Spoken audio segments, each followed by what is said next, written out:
Hi Noteboard Gamers and welcome back to Noteboard Gaming. I'm your host, I'm Mark. Now in today's video, which is the first of 2025, have I got a treat for you. You see, for about the last month or so, I've had this early copy of Star Trek Captain's Chair from Wiz Kids Games, designed by David Turczi and Nigel. Now, if you know anything about this game, it is based on the Imperium system, which is obviously one of David and Nigel's previous games, which is the card-based system, but it expands on that and it brings into the fold the Star Trek universe. That's right, Star Trek is finally getting not just a decent, but a fantastic game. I know there are a couple out there, but a lot of Star Trek games leave people feeling a bit flat. Well, I think this is, spoiler, utterly amazing. So I first played this with David, I want to say about 18 months ago at UK Games Expo. At the time, wasn't allowed to say anything about it, and I really fell in love with it. I knew it was complex from playing it, but I really fell in love with it at the time. Like, you know, obviously speaking to David in the interim, found out how it was going on, etc.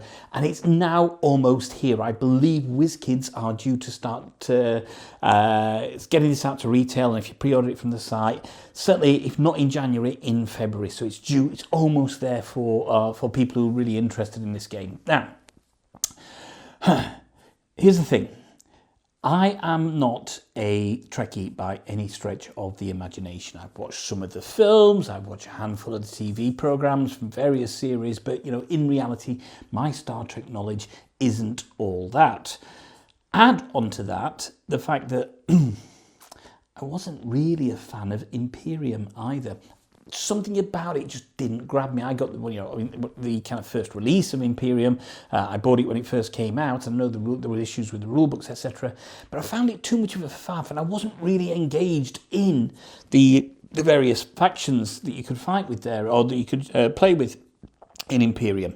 Well, I think what they've done with Star Trek Captain's Chair, and you'll see as we kind of take it through, is they've taken that core DNA of Imperium, they've streamlined a lot of the fat, if you like, and also built on it and improved it, and they created more interaction, if you like, interaction as well. And they've just made it, for me, something which really hits the nail on the head. For a person like me who's a non-Trekkie, non-Imperium fan, I've been having an absolute blast with this. So it's a card-based game, and let me tell you, it's going to be one of the crunchier games that you play as well. It's a card-based game, and it's 1 to 2 players, so you either play solo against the bot, or bots, should I say, there's numerous AIs, or you will play head-to-head against another player. Now, this is kind of the first box. If the game is successful, there are going to be more and more boxes released for it. And I believe, and I'm not kind of telling tales outside school, because I believe David put this on BGG. I think he's worked on something like 24 or 27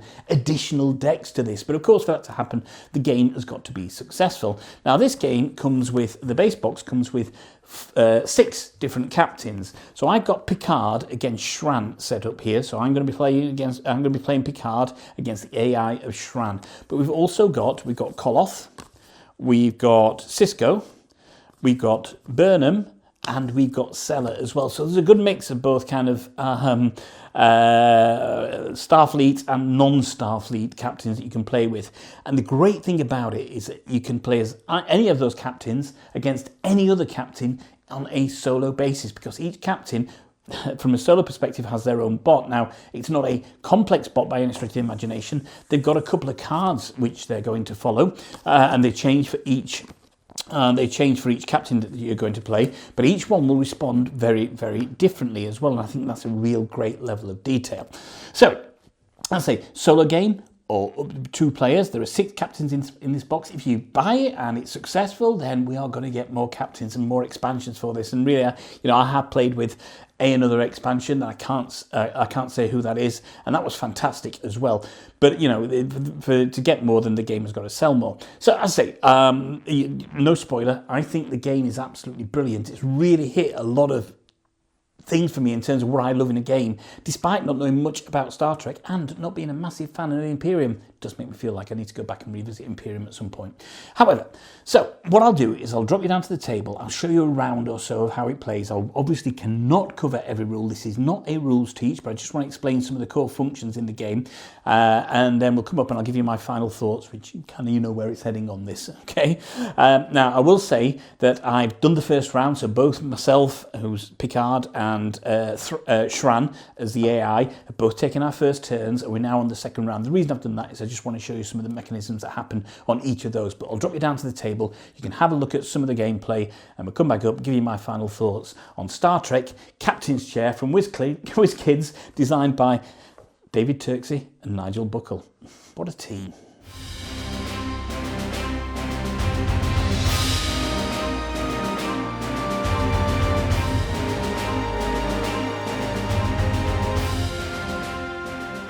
Okay, so here you can see I've got the game set up. Here I am as Picard, and here we have Shran. I'll go through everything on here, but let's talk about the player board to start off with, because each captain has their own player board. So if you look at this, we have Seller here. So we can see we've got Seller's player board here. This is the basic side. It's literally got one singular mission to complete, but once you've played it a few times, you're going to want to move over to the advanced side, which means you've got more potential missions to complete, and you must complete missions to actually score some points on certain things at the end of the game. So if we look at the basic side, what we've got is the character name, then we've got these 3 tracks here, and you're going to track these with these little cubes that you get. You can see that Picard's, that was on a number 1 there, and along them you've got various multipliers. So when this one reaches here, which starts off on this one, it's a 1 times multiplier on any of these blue cards that you get at the end of the game, as long as you have the you have passed a mission. And then as you can see, the further it goes up, you've got goes from 1 time to 3 times to 4 times to 5 times. You're probably never going to get to the end of each and every track on each and every captain. But once you've played them a few times, you will get used to how they play. Okay, and then on the basic side down here, we have kind of the phases of the game. We start off with resupply, then we go into control, and you get to control a location. Then you get 3 core actions, or 3 main actions if you like, and for these you get these wonderful action tokens. Look at these are fantastic. Are they called neutronium? I don't know, that's the thing. I don't know much about Star Trek. Get 3 of those, but some cards you play, you'll be allowed to play without using those as well. So you get kind of 3 main actions as well as any other actions you can take. Then you move to the cleanup phase. You've got to resolve the stardate. Now the game comes with a number, certainly from a solo perspective, a number of these stardate cards. I've got the Ensign bot here. That's the easiest bot. I can beat most captains on Ensign bot most of the time. But then you go through various bot stages. These Stardate cards effectively act as a timer. They've got a number of these glory tokens on there, and at the end of each of your turn and also the AI's turn, what you're going to do is take one of those glory tokens and place it on a card in the market. Then whoever gets that card will effectively get the glory token, which is worth a point at the end. Once all those glory tokens have gone from there, you would then, if the last one went on my turn, I would pass that over to the AI. When it comes to the cleanup phase, they would do the resolve star date, and which here would say, oh, that's the end of the game. I've got these in the wrong way. 1, 2, 3, 4. Here we go. So here we go. It would say here, during the next player's cleanup, wipe all of the market, removing all tokens. So that would clear that market for you there.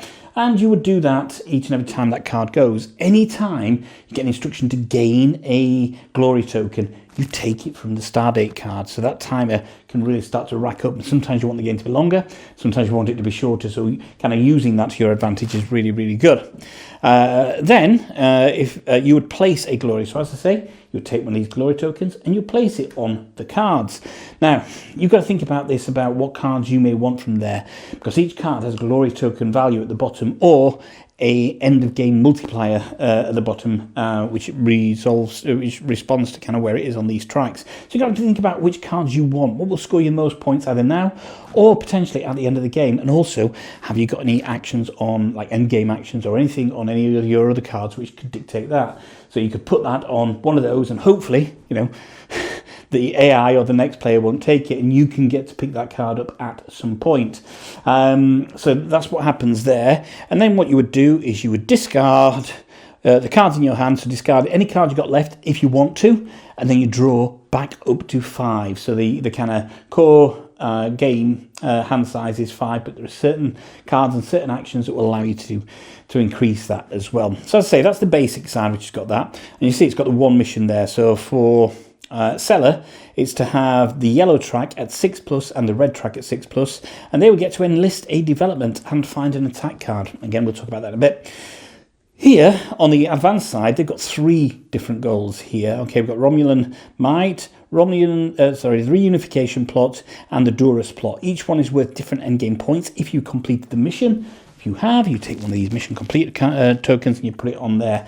You have to complete that to score some of the stuff at the end of the game. So every captain's got different missions, etc. So let's talk about the captains here. So here we can see I've got Picard, okay? So let's look at Picard. So this is my captain's card. It's going to stay out, okay?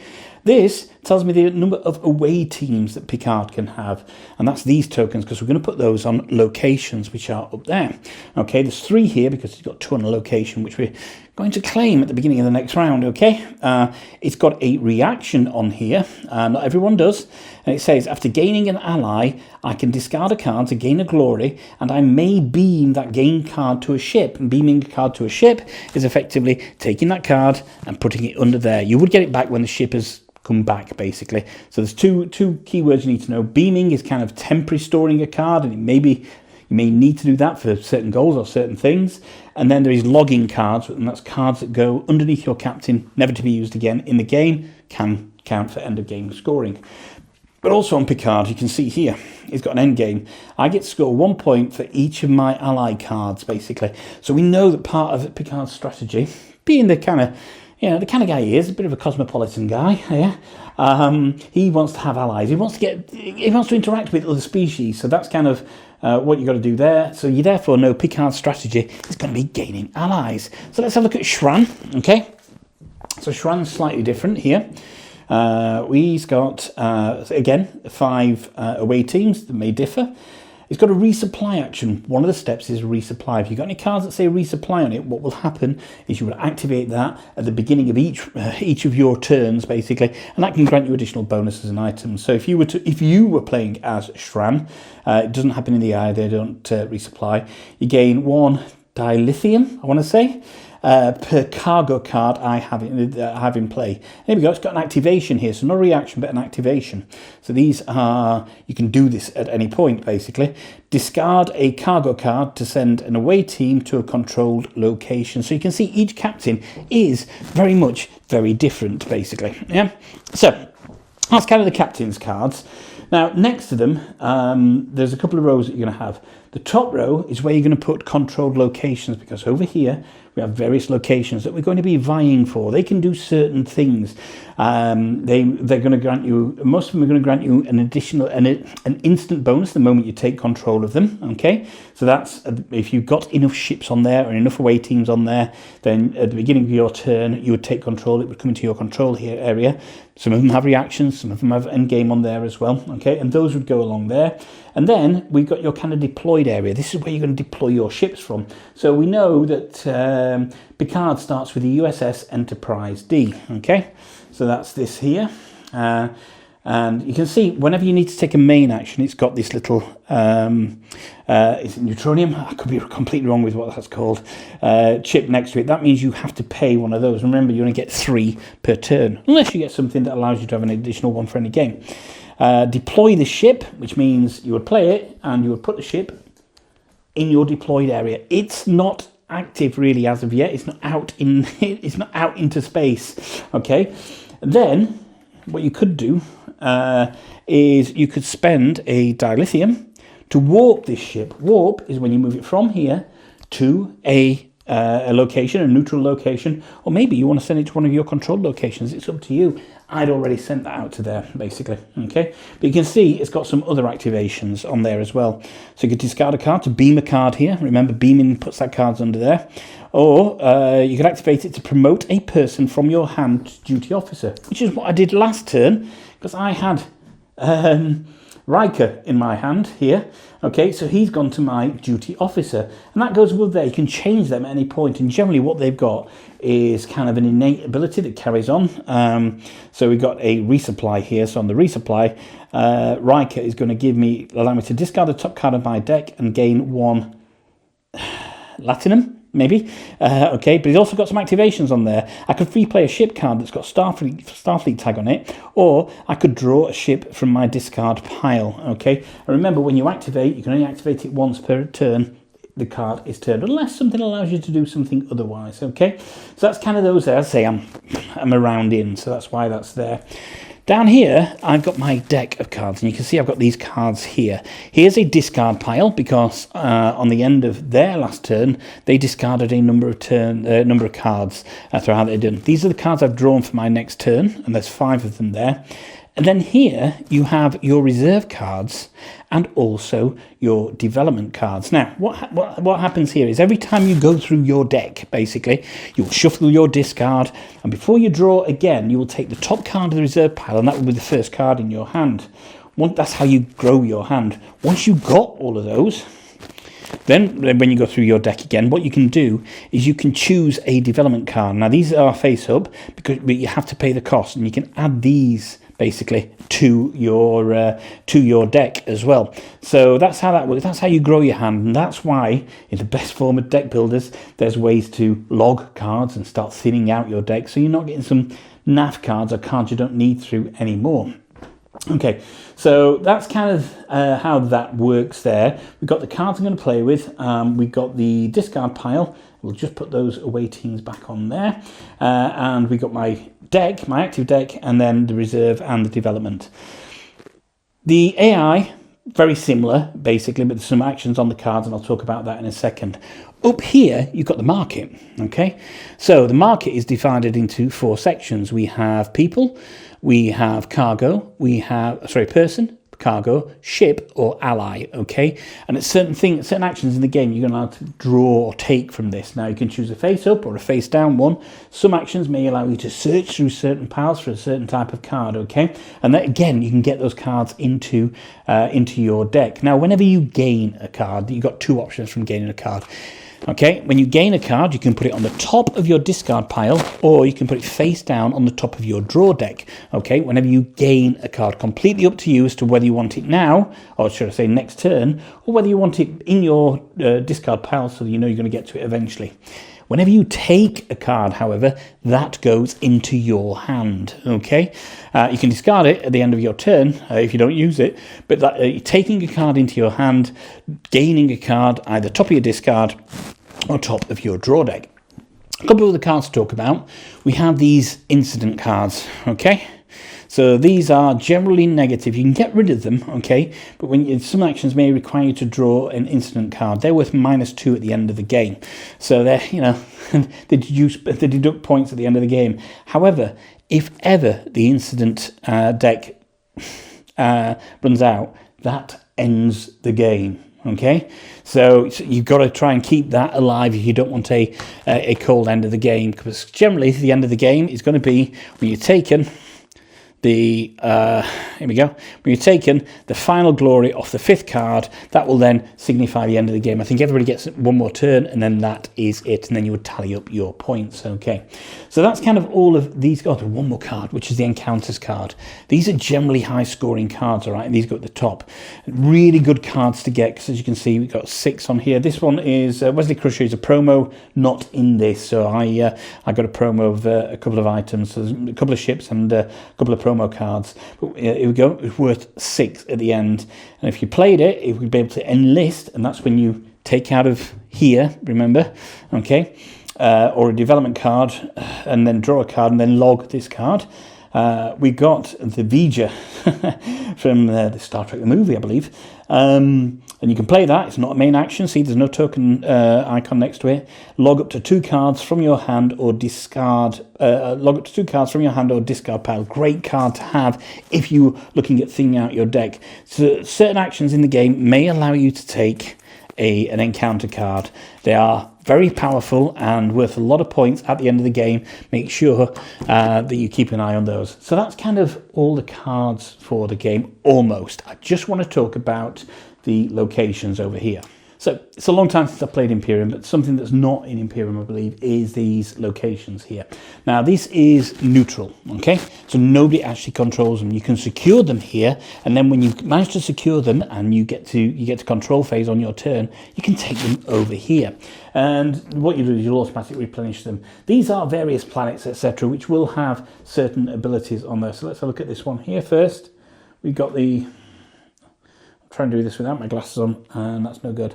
The Amargosa Observatory, right? Okay. So when you control it, i.e. when you take it back into your control area, you may gain a person, and if it is a scientist or engineer, you also gain a glory token. Wow. Okay. It's got a reaction on there. So after putting an encounter, and that's those really powerful cards I talked about, into play, gain 1 glory token, and you may log a card from your hand or discard pile. It's also got special on there. It says if I was to log this card, warp all your deployed ships to another location and then draw 2 cards, okay? And that's really powerful because here we go, I've got ships and away team deployed on there. A deployed ship is up here. There we go. And I can move them onto another card. Normally when that's done, the ship goes back into your kind of your waiting area, if you like, and the card for that ship that was in your deployed area would go into your discard pile to be drawn out again at some other point. Now, to win these, it has to get round to your particular control on your turn, okay? And what you must have is a minimum of 3 tokens on there, okay? And it must be at least 2 tokens more than the opposition, than your opponent. So, for example, beginning my control round, which is coming up shortly, I will control this because I've got 3 on there. There's no other on there. If that was the case, if they got an away team on there, I got 3, they've got 1. I would still get to control that. However, if they got a ship or another away team on there, and so I got 3 and they got 2. I wouldn't be able to control that. So there comes this real fight for some of those. If you want it, sometimes you want direct action, sometimes you don't want direct action. And this is the beauty of this. Generally, these cards will appeal to different people in different ways. There's a tactical benefit in getting them, and also a strategic benefit in stopping the opponent getting them as well. So you just got to kind of marry all of that up. So that's the location. As soon as one of those is done, what you do is replenish it from those cards there. So that's all of the cards done.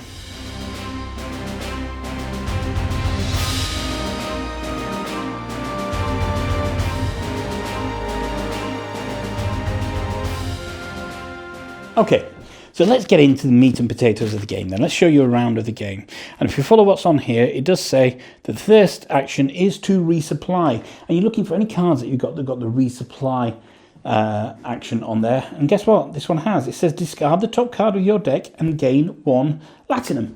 Fantastic. So I'm going to discard the top card of my draw pile, which is here, okay? So that's just going to go there. It's a directed card, that's all right. And I get to gain a Latinum. That's the only resupply. You may have a number of resupplies as the game goes on, okay? So you've got to make sure that you check them all, okay?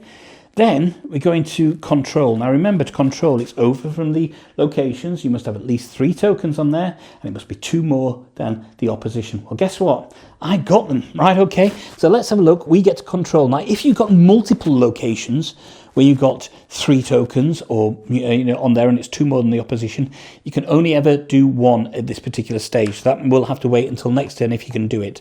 All right, so what does this do? Okay, so let's have a look at this card. I've got Tulgana 4, okay? And it says, if I control it, I may junk up to 2 cards from the market. Now, junking cards means that they're going to go here. They may come back into play at some point, but generally they're out of the market. That allows me to look at the market, see what's useful for them, and start getting rid of those cards, okay? So I'm going to gain control of that.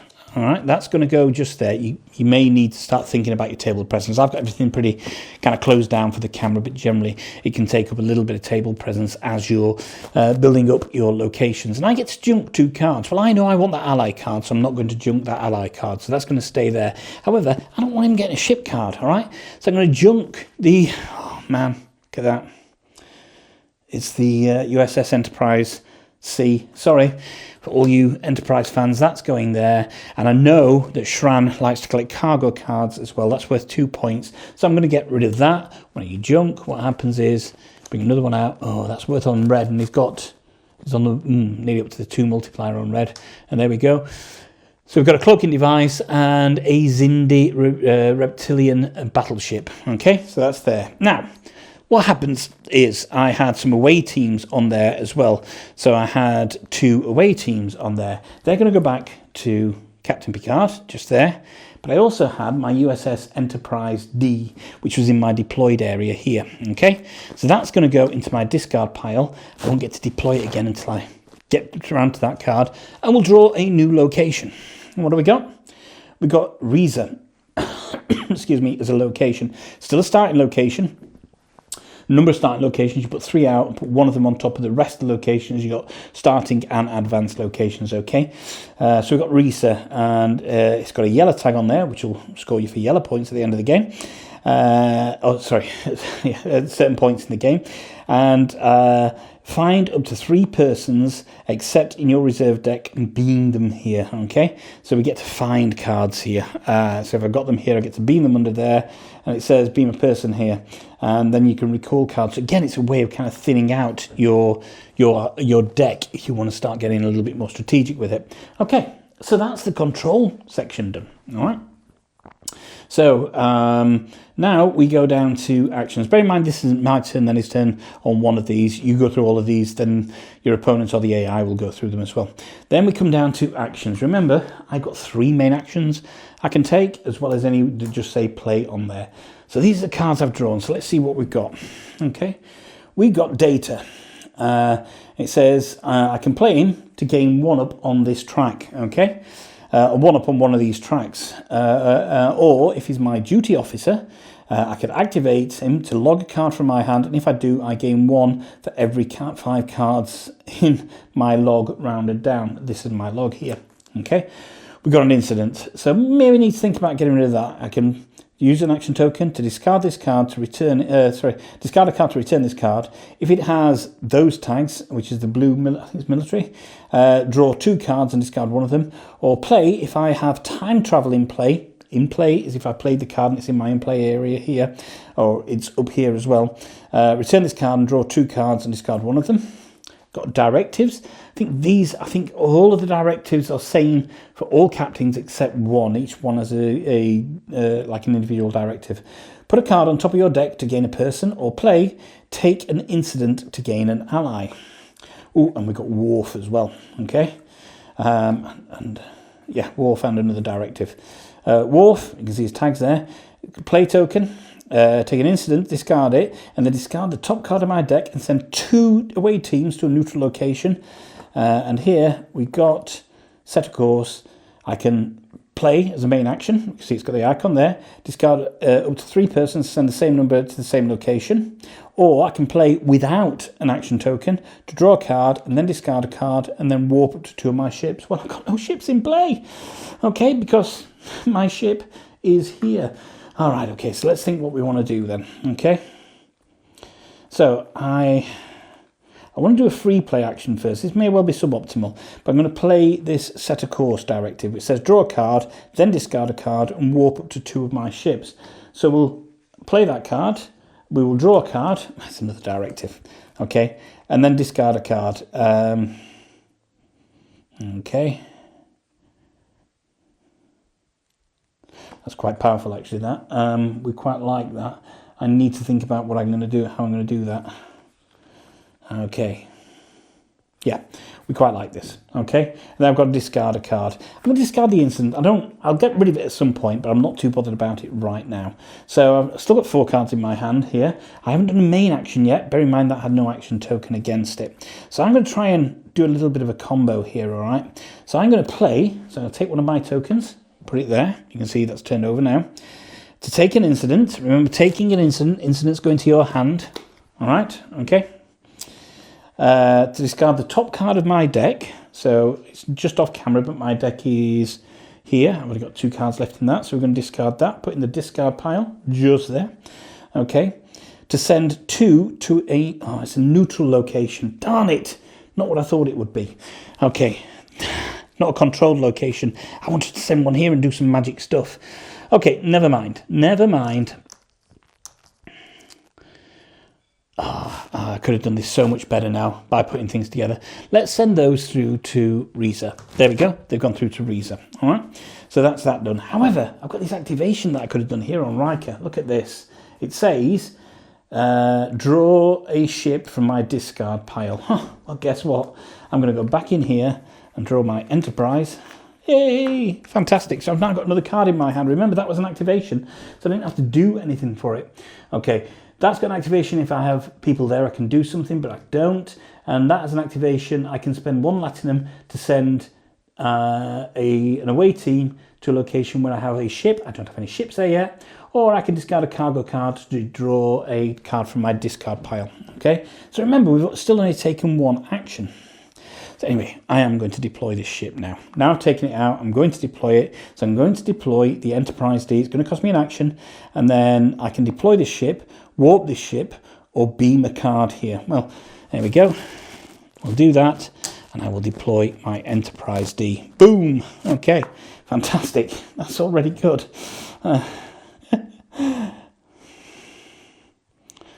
I just got to think about now. I was trying to... Oh, we played Worf, didn't we? We played Worf. Sorry, I should have put Worf into my play area. Okay, so now I want to think about warping that ship. Okay, so I'm going to warp the ship, all right? So I'm going to warp this. So we'll activate it. It's going to cost me a dilithium, which is this here.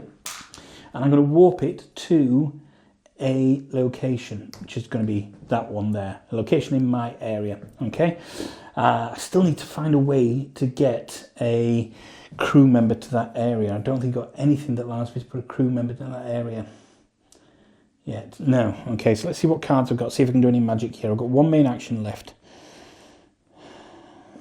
Hand it. Log card from your hand. If you do, I'll play again that. Gain an ally. Okay.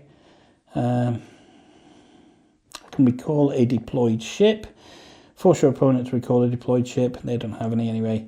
Alright, okay. Alright, so I want to keep this card because I want to try and get something on there on my next turn. So let's go here.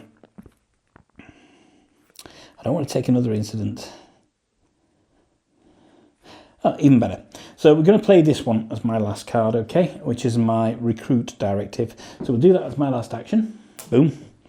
We're going to put a card on the top of my deck to gain a person. Well, the card I'm going to put there is going to be this Strange New Worlds directive. So that's going to go on top of my deck, okay?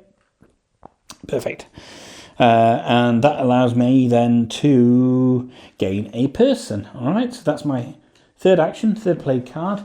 I'm going to take this person here, okay, who's a Klingon. Because one of my goals here is to have 3 Klingons on the same ship. I've got at least 2 Klingons now. Yeah, he's good that way, Picard. And here we can see I've got Ambassador Camarag, and it's a play action there. Play, spend 2 dilithium to get 1 red, and I may scan. Scanning is going through these decks here. For either a Klingon or a Starfleet card. Remember, this can go on the top of my discard pile or on top of my draw deck. It's going to go on top of my discard pile. We're going to refresh that. So in reality, I've got nothing else that I can do here, all right?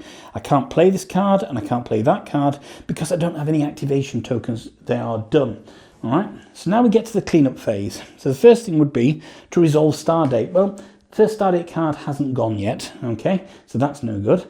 So that doesn't happen. The second action on cleanup is going to be Place Glory. So I'm going to take one of these tokens and put it on a card in this market. So what do we have? Look, we've got something from, is it Lower Decks? Here we go. And the artwork is great, all right? So I get to take this and put it on one of these, basically. I know he's kind of cargo heavy, this dude, all right? So,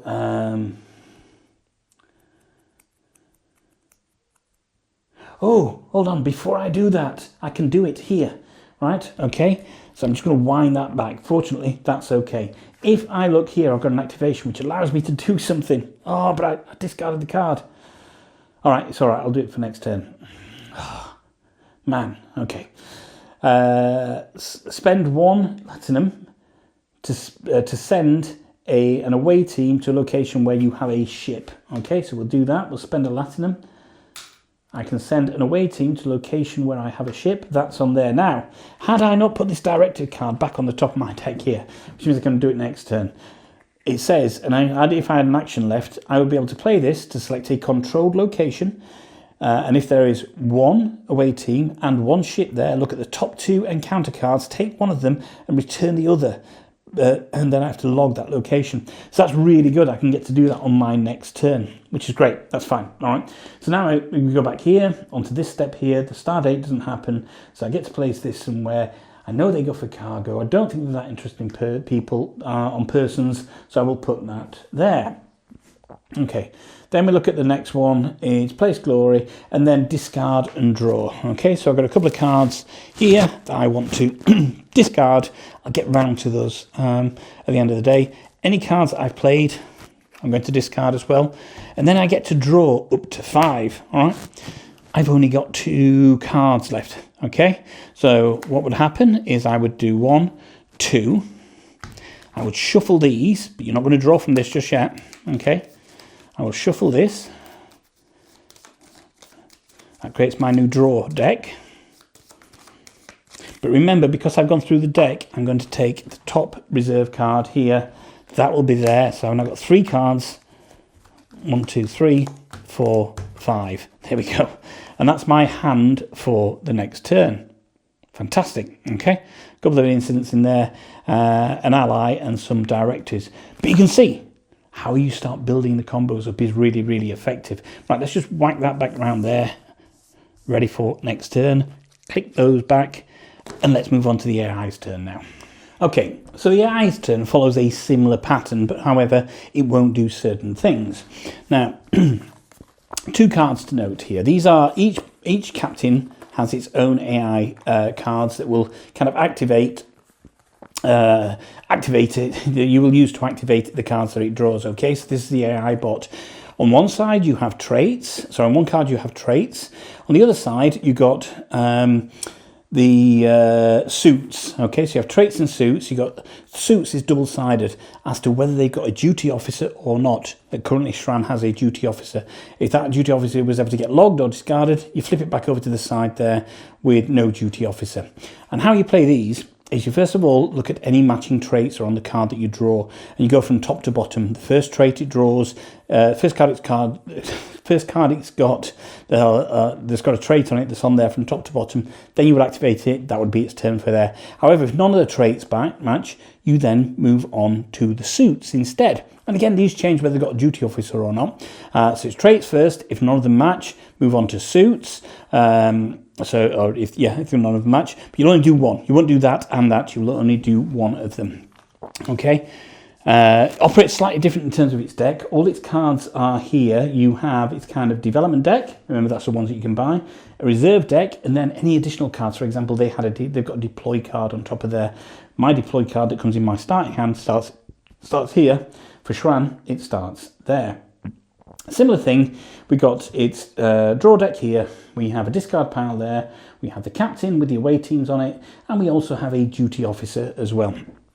So we'll go through it in a similar order. First of all, resupply. Doesn't resupply. We don't have to worry about that at all. Okay. Secondly, control. And remember, control is if you've got at least 3 tokens on one planet in the neutral zone, and it's 2 more than the opposition. Well, they've got 2 tokens there. I've got 2 tokens here. They're not going to control anything. That's great. Then we got the actions. And how does that work? We look at the bottom of the Stardate card, right?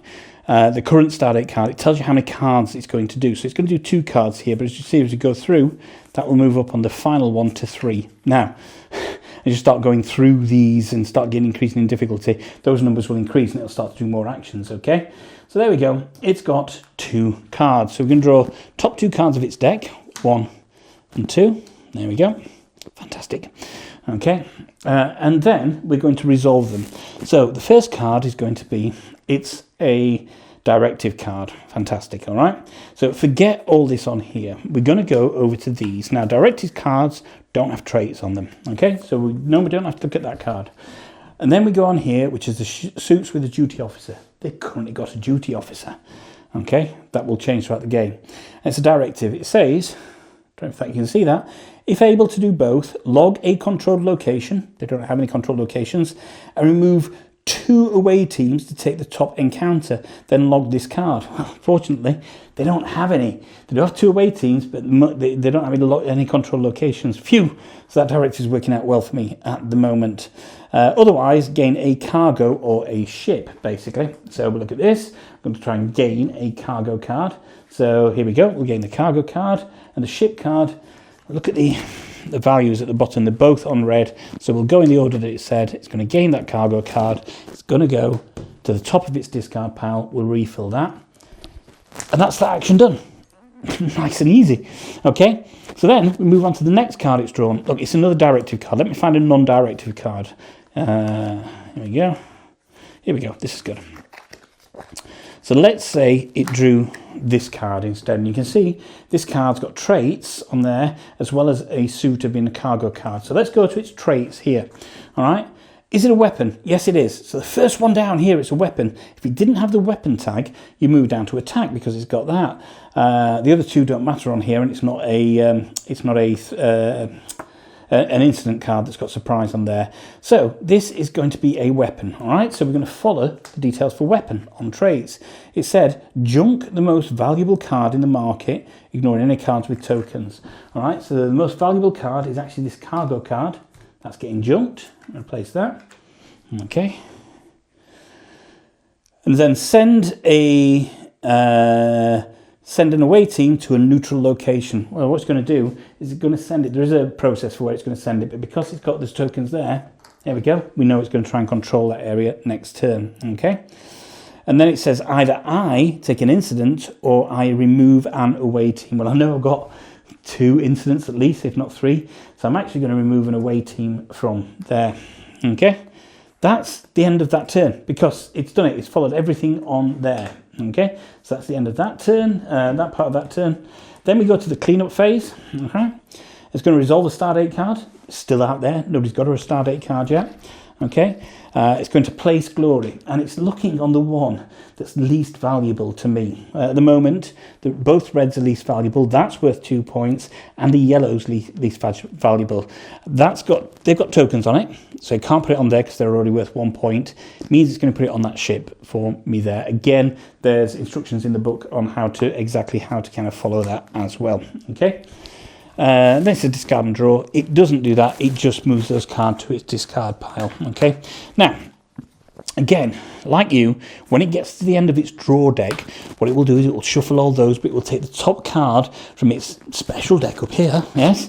Take its top card from there, and add that to the top of then its draw deck, and that's how it goes through and gets those better cards as the game goes on.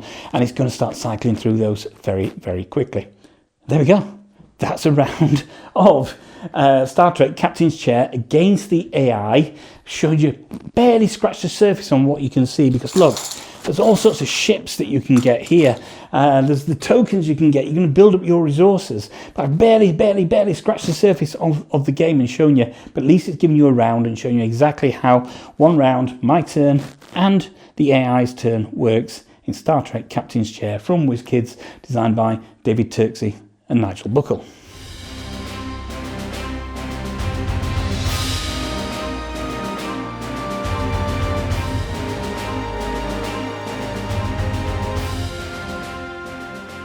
And there we go. Important to say again, and I will stress, this is not rules teach. Okay, I don't do rules teachers. There are better people out there. Go and watch Paul Grogan's videos.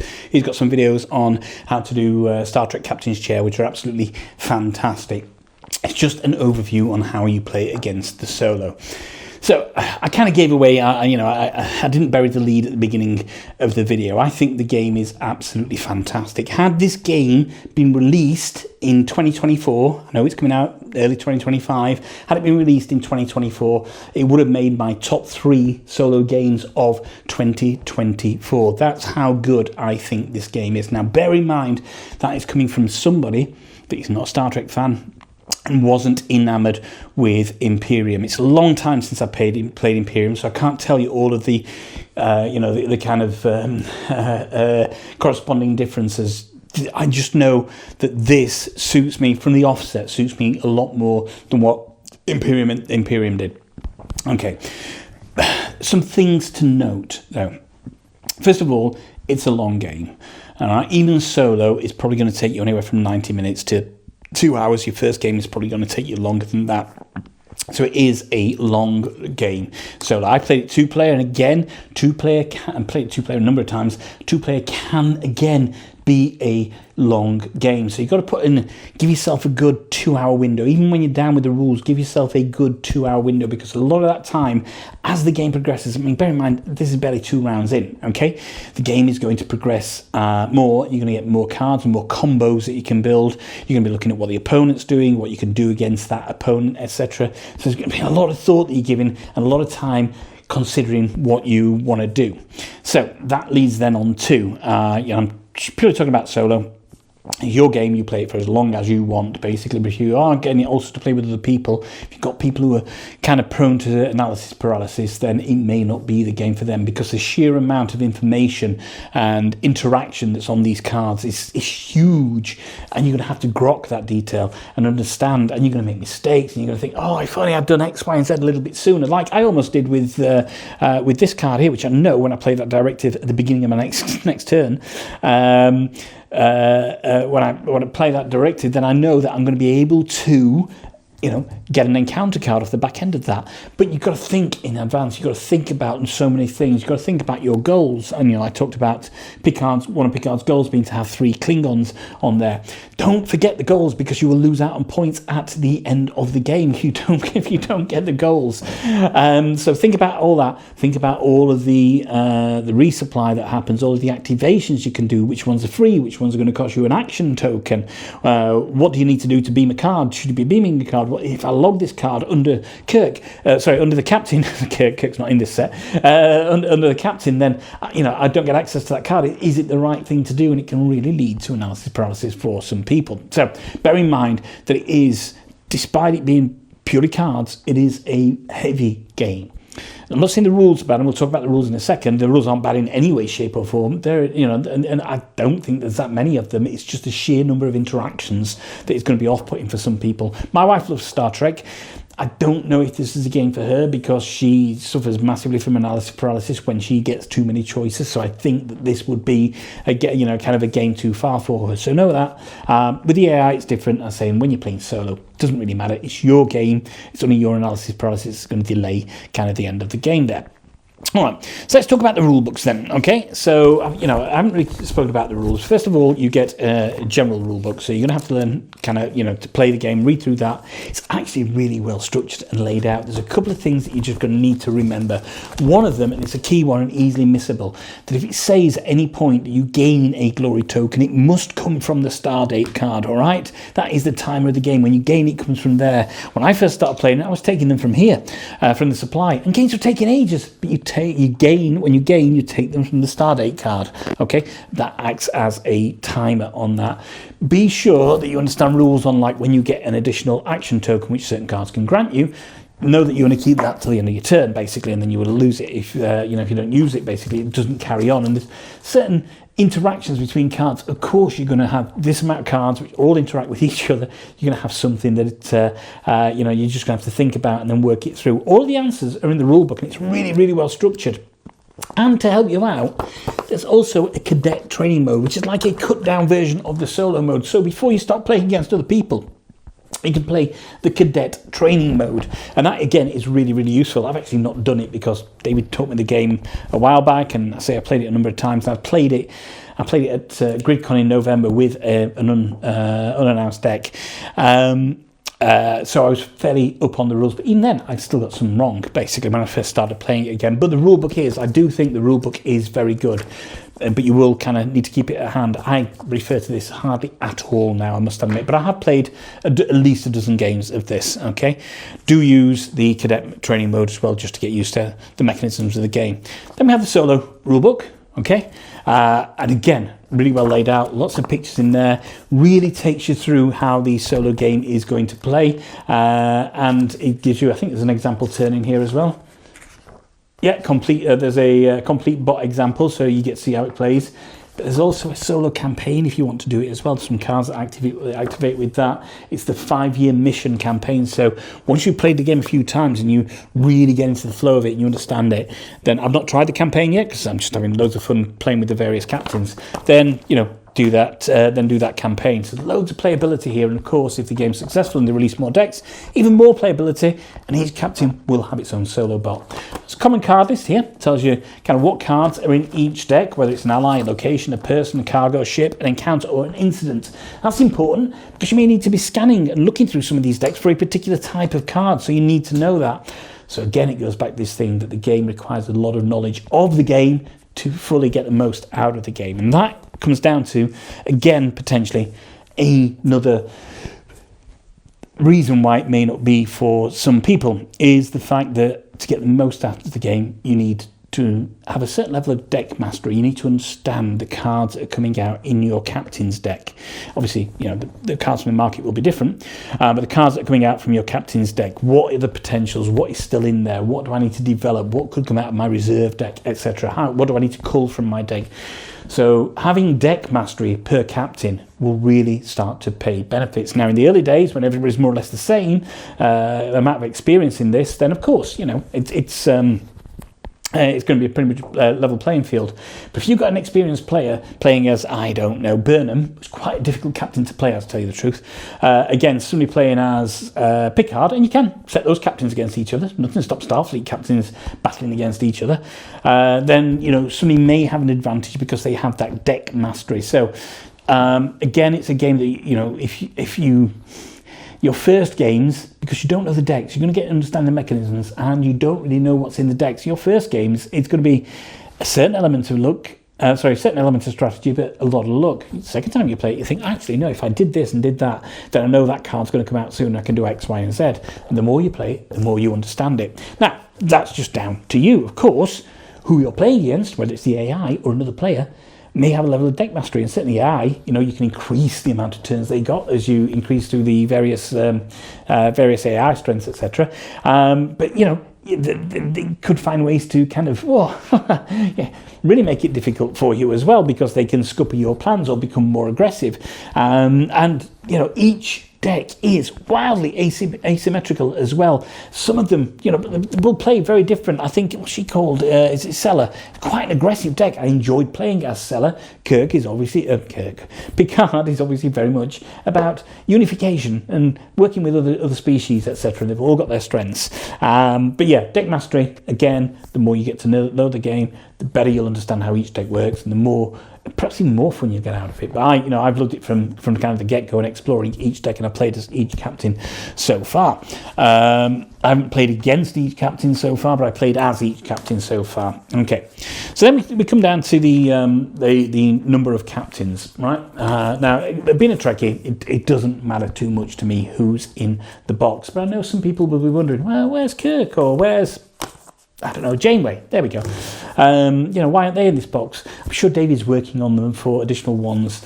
But, they had to, I suppose, choose a selection of captains here. So we got Picard, we got Shran, we got Koloth, we got Sisko, we got Sella, and we got Burnham. I'm going to say right now that my favourite to play with when I'm looking for a challenge is Burnham. I think Burnham is absolutely fantastic. She processes dilithium in a very, very different way, basically, or she uses dilithium in a very, very different way. So you've really got to understand, quite a complex character to play against. But I know that for some people, I don't like Burnham. I don't know much about why people don't like Burnham, but trust me, you'll enjoy playing as them. Now, the selection may not be to everybody's liking. They can only choose 6 captains for this box, and it's never going to please everybody. We got a classic in there like Picard, then, we were already starting to scratch that. So, but, if the game is successful, then there are so many more captains to come out. But that is like a cosmetic thing. Cosmetic? No, it's not really, because it's not just cosmetic, because they obviously play in very different ways, and the level of intricacy is there as well. It might be a preference thing, all right? That's what that is.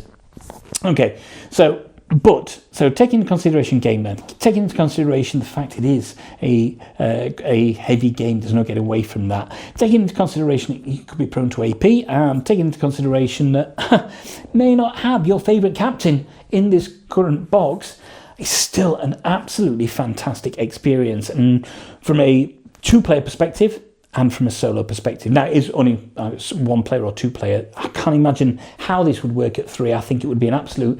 I'm glad they didn't design it for 3. It would be an absolute mess at 3, I think. Let's talk about the AI, okay?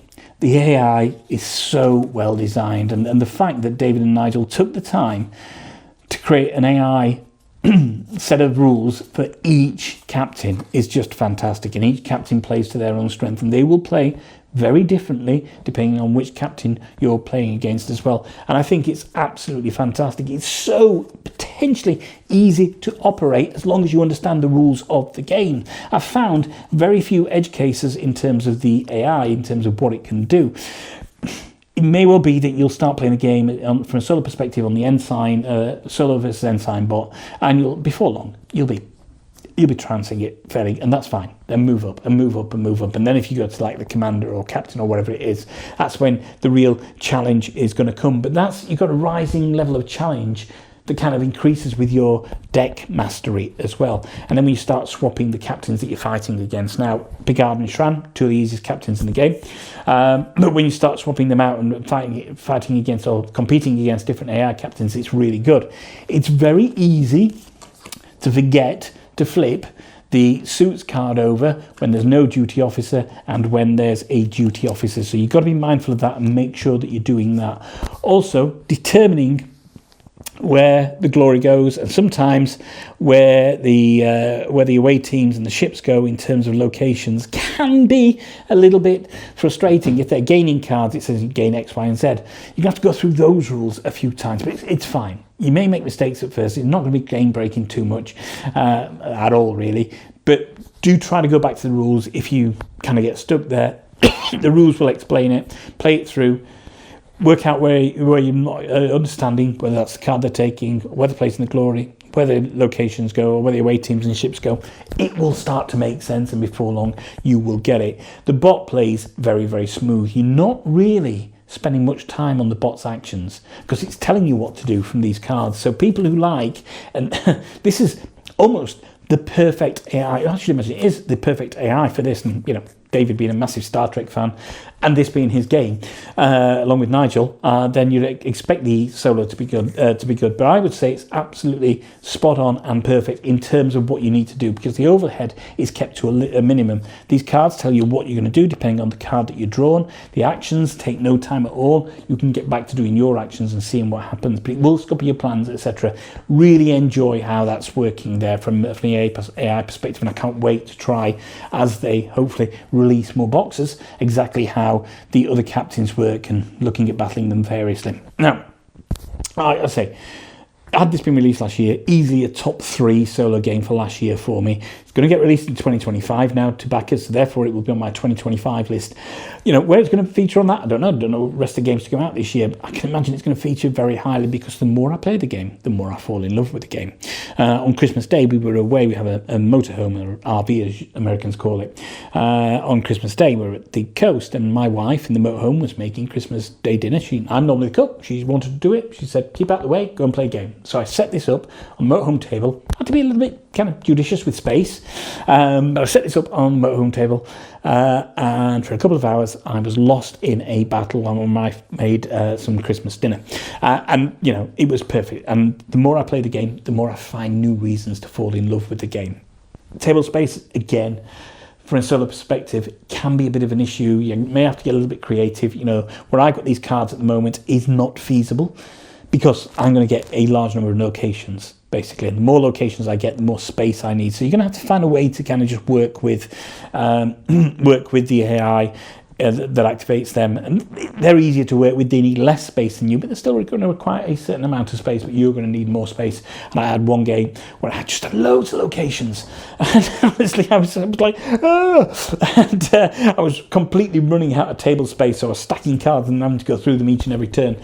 So give yourself enough table space to play it. It can be played in a relatively small area. I think this is about 3x3. The mat I've got it on, the tables got 6x3, but on the mat I've got it in 3x3, and I can make it fit even if I have to stretch a little bit, but do be aware of table space. So, do I like Star Trek Captain's Chair then from Wiz Kids, designed by David Turczi and Nigel Buckle? I'm going to go back to what I said at the beginning. I'm not a Trekkie. and I wasn't enamoured enough to keep Imperium. And I've fallen in love completely with Star Trek Captain's Chair from a solo perspective, from a two-player perspective. I will play this with anybody, any day of the week, and I will play it solo multiple times as well. I think it's an absolutely exceptional game if you understand the fact of those caveats, the table space. It's a heavy game. It leads to analysis paralysis. And just having the amount of depth and grok and understanding the deck mastery, etc., all of those things may be too heavy for some people. If it is, nothing wrong with that, then it's probably not the game for you. But for me, from a solo perspective, it's a game you get those times as a solo gamer, and you think, oh God, I really don't know what to play. I just don't know. I want to play this. I don't want to put loads of stuff out. I get this out. No, this is my kind of go-to game when I can't think of anything to play or I can't make my mind up on a game to play. Star Trek Captain's Chair has become my go-to solo game that I can set up in no time at all, spend a happy couple of hours, put it away, and yeah, just have an absolutely fantastic time all the time learning more about the game. So, first video of the year, first video of 2025. If every game's as good as this year, it's going to be an absolutely fantastic year. I can't wait for people to start receiving this, because it is everything that I should imagine a Star Trek gamer wanted in a Star Trek game. Of course, it's never going to please everybody. I know some of the captains may not be to your liking in this set, and that's okay, because if it's successful, there'll be more released. I'm sure sooner or later, Wiz Kids, David and Nigel will get around to a captain that you want to see in here. But so far, I think it's absolutely fantastic. If you're a heavy gamer, if you like combos, if you like deck mastery, if you don't mind getting your ass whooped every now and again by an aggressive solo or an adaptive solo, depending on what level you put it at, and if you don't mind a long solo game, then I think it's utterly fantastic. I highly recommend Star Trek Captain's Chair from Wiz Kids, designed by David Turczi and Nigel Buckle.